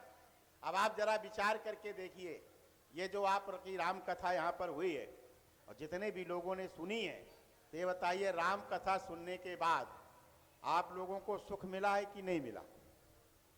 बोलो बोलो, अगर मिला है तो ताली बजाओ जोर से। अच्छा, अब दूसरी चीज, अगर आप लोगों को सुख मिला है और आप चाहते हो कि ऐसा सुख मिलता रहे, बोलो हाँ कि नहीं? क्या ऐसी कथाएं होती रहे, ये चाहते हैं कि नहीं चाहते? अच्छा, कितने लोग चाहते हैं कि कथा होती रहे? हाथ पर। पीछे वाले नहीं चाहते क्या कि कथा होती रहे? पीछे वाले सभी लोग चाहते, बड़ी सुंदर। अच्छा, एक बात बताओ, अब अगर आप लोग चाहते हो कि कथा होती रहे, आप लोगों को सुख मिलता रहे, तो जरा ये बताओ, ये जो सुख मिला है ये किनके माध्यम से मिला है?